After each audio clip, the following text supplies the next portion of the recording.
ചെല്ലൂടടാ കേട്ടാ, അത് ചെല്ലാതെ പോകും. അപ്പം ഇലക്ഷൻ കമ്മീഷനിൽ അവർ എന്തൊരു ചെയ്യും? അതിന് ഇത് ഒന്നുമില്ലല്ലോ, ആദ്യം ഇവർ കൊടുത്തല്ലോ, ഇവർ കൊടുത്തത് മാത്രമേ ചെല്ലുള്ളൂ, இவருக்கு கொடுத்தது செல்லுவில்ல, நீ கொடுத்தது செல்லாதில்ல. முதல்ல நான் தான் டாக்குமெண்ட்ஸ் கொடுத்து என் பேரை போட்டு பிரதமர்னு இது பண்ணிட்டேன். இருந்தாலும் மக்கள் பார்வைக்கு ஒரு ஓட்டை வாங்கணுமே வைக்கணுமே அப்படின்னு சொல்லிட்டு அதில் எலெக்ஷனில் உன்னை நிற்கிற மாதிரியே உனக்கு இந்த ஆடிங்கில் கொடுப்பாங்க தினமா, விளம்பர நடிகர்கள் மாதிரி, அந்த மாதிரி உன்னை ஆடிங்கில் நிற்க விட்ட மாதிரி நிற்க விட்டேன். இப்போ புரியுதா? நீ கட்சியிலேயே கிடையாது, முதல்ல நீ பிரதமரும் கிடையாது, இந்த விஷயமே உனக்கு தெரியாது. இந்த ட்விஸ்ட் உனக்கு புரியுதா? புரியல. டாக்குமெண்ட் எடுத்து எலெக்ஷன் கமிஷனில் கொண்டு போய் கேட்டுப்பார், சொல்லுவாங்க. அப்போ உனக்கு வெட்டிக்கும் மண்டை, எப்படி எந்த மாதிரின்ட்டு. அதே டென்ஷனில் என்கிட்ட வந்துடாத. ஏன் தெரியுமா? பிரதமர் போட்டு தள்ளிடுவாங்க. அவன் கட்சி ஆட்களையும் அவங்களே ஏதாவது அனுப்புனா வச்சேன், எனக்கு தெரிஞ்ச ஆட்களை அனுப்புனா வச்சுக்கோ, அவன் கட்சி ஆட்கள் இப்போ இனிமேல் அவன் தானே பிரதமர், நீ என்ன மைத்திக்கு இங்கே வந்து உட்காந்துருக்கேன்னு உன்னை பற்றி விட்ருவாங்க. இது நடக்குமா இல்லையான்னு பாரு. இது இதோட காமெடியாக இருக்குது. ட்விஸ்ட் அண்ட் ட்விஸ்ட் இன்னும் நிறைய இருக்குது. இது மட்டும் இல்லை, இன்னும் நிறைய இருக்குது. நீ இப்படி பண்ணணுன்னு நினச்சேன், நான் அப்படி பண்ணிட்டேன். இது எப்படி இருக்குது? கரெக்டாக இருக்குல்ல? நீ அங்கே விசாரித்து இங்கே விசாரித்து இப்படி பண்ணி நம்ம ஓட்டை வாங்கிடலாம், அப்படி பண்ணி உள்ளே வந்துடலாம், அப்படி பண்ணி இது பண்ணின, நீ பதவிக்கே வந்தாலும் உன்னால் எந்த வேலையும் பார்க்க முடியாத அளவுக்கு என்னால் பண்ண முடியும். புரியுதா? இப்போ மட்டும் என்ன, நீ மீடியாவில் கூட வர முடியாது, வந்தால் கூட அவன் வேலை போயிடும். பதில் அது தெரியுமா? அந்த மீடியா கம்பெனியை இழுத்து மூட வேண்டியது ஆகிடும். என்ன பண்ண? கவர்மெண்ட்டும் அப்படி தான், நீ கவர்மெண்ட்டுக்குள்ளேயே என்ட்ரி கிடையாது. ஏன்னா உனக்கு ரிட்டைர்மெண்ட் கொடுத்து அனுப்பியாச்சு. என்ன ரிட்டைர்மெண்ட்டு அப்படின்னு தானே கேட்க? என்கிட்ட வேலை பார்த்தம்போது இருந்த ரிட்டைர்மெண்ட்டை கேன்சல் பண்ணி அனுப்பிட்டேன். உனக்கு ரிட்டைர்மெண்ட் கொடுத்தாச்சு, இதோட உனக்கு முடிஞ்சு போச்சுன்னு உனக்கு கேன்சல் பண்ணி அனுப்பியாச்சு. இந்திய கவர்மெண்ட்டை நீ நிற்கவே முடியாது பதவியில். ஃபாரினுக்கு போனாலும் நிற்க முடியாது, நீ ஃபாரிங்கே போக முடியாது.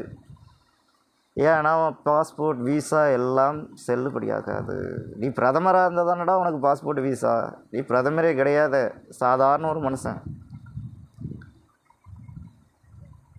நீ இந்திய பிரதேயும் கிடையாது. முதல்ல ஏன் சொல்கிறேன்னு தெரியுமா? தெரியாதா? உன் அப்பா எங்கே பிறந்தார், உன் ஆத்தா எங்கே இருந்தா, எந்த இடத்துல இருந்தாங்கங்கிறது தெரியுமா? அது மட்டும்தானே உனக்கு டீட்டெயில் தெரியும், அதுக்கு மேற்கொண்டு டீட்டெயில் தெரியாதுல்ல. நீ இந்திய பிரதேயே கிடையாது. முதல்ல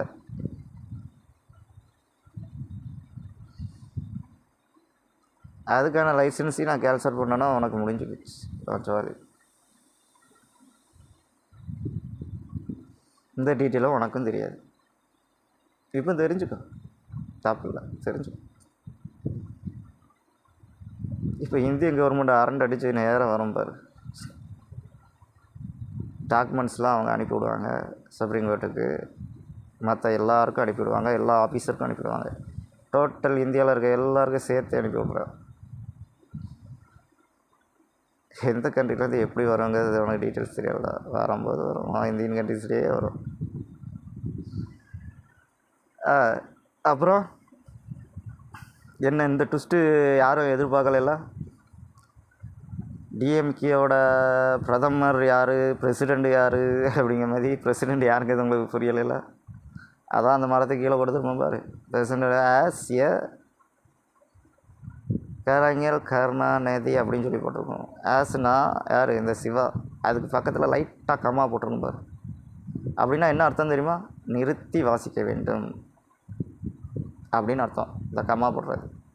பிரசிடெண்ட் ஆஸ்னா இந்த சிவா, கலைஞர் கருணாநிதி அதுக்கப்புறம் வரும், அவர் தான் இல்லையா? அப்போ பிரசிடெண்ட் ஆஸ். அப்போ டிஎம்கே கட்சியோட பிரசிடெண்ட் யார்? இதே சிவா தான். என்ன உதய்? ஏகே ஏகே ஏ பிங்க பிங்கனா ஏ ஏ ஏ ஏகே. இதே வார்த்தையை தான் அதிலையும் கொடுத்துருவேன். ஃபஸ்ட்டு படத்துலேயும் இதே பாட்டை தான் கொடுத்துருவேன். ஏகே ஏகே தொழிலதிபர் தொழிலதிபர்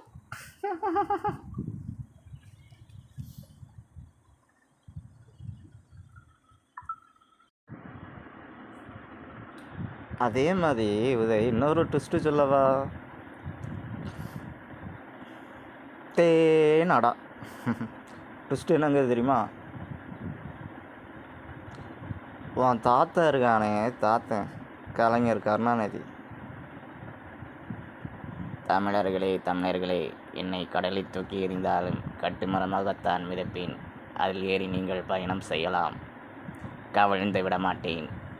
கட்டுமரம் என்பது யார் உபயோகப்படுத்துவார்கள் என்றால் அது ஆசாரிமார்கள் பயன்படுத்துவது. அப்போதே தெரிந்திருக்கலாம் கட்டுமரம் என்ற இந்த டைலாக்கை யார் கொடுத்தார் என்று. இப்போது புரிகிறதா? என்ன புரியுதா? உன் தாத்தனுக்கே ஒரு டிஸ்டாக இருக்கா? இதோட ட்விஸ்ட் ஒன்று சொல்கிறேன், நல்லா கேளு. உன் தாத்தன் அப்படியே வயசாகி உட்கார்ந்து இருக்கும்போது அப்படியே வாய் வழியாக எச்சி வடிச்சிட்டு இருந்தார். அப்போ ஒரு பாடகி அனுப்பி விட்டேன். அந்த சேரையும் ஸ்பெஷலாக அனுப்பி விட்டேன் கலைஞருக்கு. ஏன்னா அவரால் குனிஞ்சு நிமிர முடியாது, வைக்க முடியாது, எந்திக்க முடியாது, படுக்க முடியாது. அந்த சேரையும் அனுப்பி விட்டு, சரி அவருக்கு போர் அடிக்கும்ல, ஐயாப்பாவும் பெருசு போர் அடிக்க போகுது அப்படிங்கிறதுக்காக அந்த பாடகையும் உட்கார வச்சு பாடுமா, அவர் கேட்கட்டும், அவர் பெரிய கலைஞர், நிறைய படங்கள் திரைப்படங்கள்லாம் வந்து இது பண்ணியிருக்காரு, ஸோ பாடு அப்படின்னு. உடனே பாடிட்டு அந்த எச்சி வடியும் போது அப்படியே தொடச்சிருப்பேன். அதையும் எடுத்து வீடியோவில் போட்டுட்ருப்பேன். எதில் மீடியாவில் வீடியோவில் போட்டிருப்பேன். அப்போவுமே தெரிஞ்சுக்கலாம் நான் என்ன வேலைகள்லாம் பார்த்துருக்கேன்ட்டு, என் குடும்பத்துக்கு என்னெல்லாம் ஹெல்ப் பண்ணியிருக்கேன்ட்டு. தெரியாதுல்ல, இன்னும் நிறைய இருக்குது, சொல்லிகிட்டே இருக்குன்னா சொல்லிகிட்டே இருக்கலாம். தயாநிதி மாறன் காவ்யாவுக்கு ஹைட்ரோ பேலிக் கிரிக்கெட் மேட்சுக்குள்ளே இன்றைக்கி நுழைஞ்சிட்ருக்கியே, என்ன காரணம் தெரியுமா? இதே சிவா தான். $50 மில்லியன் எங்கேருந்து வந்துச்சுங்கிறது தெரியுமா? இதே சிவா தான் அந்த ப்ராஜெக்ட்டுக்கு அனுப்பிவிட்டது. ப்ராஜெக்டையும் இதே சிவா தான் அனுப்பிவிட்டது. காவியா இதில் வேறு சிஓன்னு வேறு போட்டு வச்சுக்கா, இந்த சீஃப் எக்ஸிக்யூட்டிவ் ஆஃபீஸராக. டெலிஃபோன் கம்யூனிகேஷன் துறை தயாநிதி மாறன்.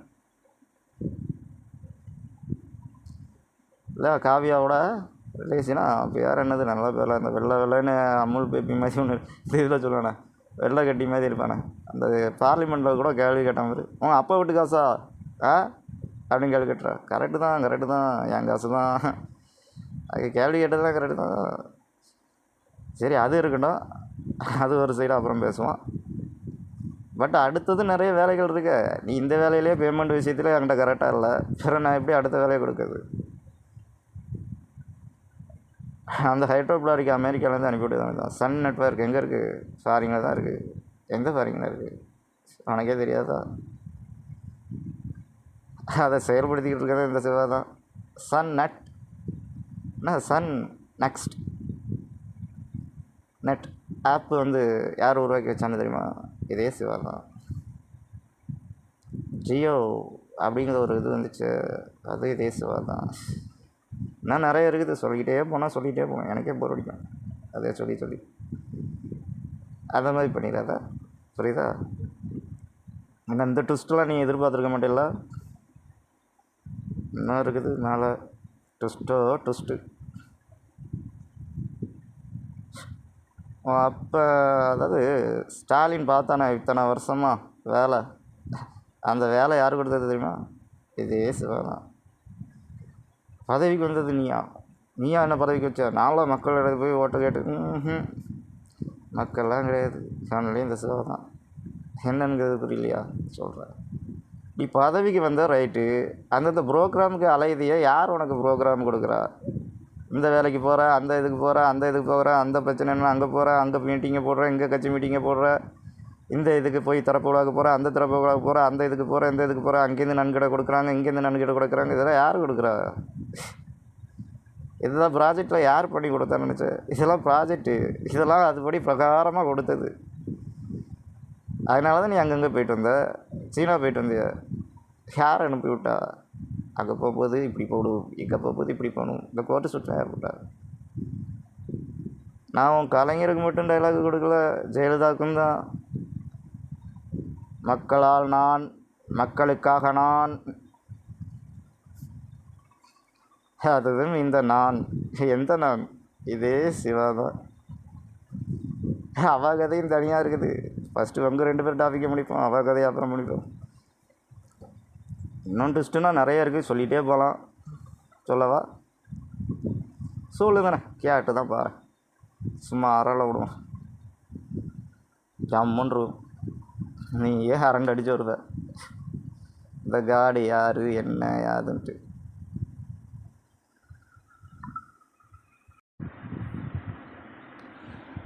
ட்விஸ்ட்டு என்னன்றது தெரியணுமா? இப்போ சொல்கிறேங்க. பாகுபலி படம் பார்த்துருப்பேன், கேஜிஎஃப் படம் பார்த்துருப்பேன். மரத்தை யூஸ் பண்ணது யார்? ஆசாரின்னு சொன்னேன் இல்லையா? கட்டு மரமாகத்தான் மிதப்பேன், என்னை கடலில் தூக்கி போட்டாங்க அப்படின்னு சொல்லி உங்கள் அப்பனுக்கு கொடுத்த டைலாக். ஓகேவா ஸ்டாலின்? பட் கேஜிஎஃப் படம் யார், பாகுபலி யார் அப்படிங்கிற டீட்டெயில்ஸு சொல்லியிருப்பேன். பட்டு அது ஆசாரி தான் எடுத்தானாங்கிறத ஒரு டவுட் இருக்குங்களா, இந்த சிவா தான் கொடுத்தானாங்கிறது ஒரு டவுட் இருக்குங்களா? அதோட ட்விஸ்ட்டையும் எப்போ சொல்கிறேன், கேட்டு தெரிஞ்சுக்கோ. பாகுபலி படத்துலேயும் சுத்தியலை பயன்படுத்தியிருப்பேன். சுத்தியலை யார் பயன்படுத்துவா? ஆசாரிமார் ஆணி அடிக்கிறதுக்கு, பிறகு தச்சு வேலைக்கு, மரங்களை வெட்டது வைக்கிறது, இதுக்கு சுத்தியலை பயன்படுத்துவாங்க. கோடாரியும் பயன்படுத்தியிருப்பாங்க இல்லை, மரங்களை வெட்டி எடுக்கிறதுக்கு எல்லாத்துக்கும். இதே பாகுபலி சீனில் அவன் அந்த செயினை உடைப்பான் பாரு, ஒரு சுத்தியில் எடுத்து ஓங்கி ஒரு அடி அடித்து அந்த செயினை துண்டாக கட் பண்ணுவான் பாரு. செயின் நொறுங்கி போகும், அந்த அன்னைக்கு கட்டாக போகும். அங்கேயும் பயன்படுத்தியிருப்பேன். கேஜிஎஃப்பில் சுத்தியில் கொண்டு ஒருத்தனை அடித்து சுத்தியலோட கணு தனியாக பிரியும் பார்த்தியா, அங்கேயும் பயன்படுத்தியிருப்பேன். இந்த ரெண்டுமே நீ பார்த்தேன்னா கேஜிஎஃப் படத்தில் எப்படிடா சுத்தியல் வந்துச்சு, பாகுபலி படத்தில் எப்படிடா சுத்தியல் வந்துச்சு அப்படின்னு நீ பார்த்தேன்னா அந்த ஸ்டில்லும் அதுலேயே கொடுத்துருப்பேன். அதை கூட என் இன்ஸ்டாகிராம் பேஜில் போஸ்ட்டாகவும் கொடுத்துருப்பேன். பார்த்தேன்னா உனக்கு தெரியும். இப்போ புரியுதா? ட்விஸ்ட்டு இன்னும் நிறைய இருக்குது.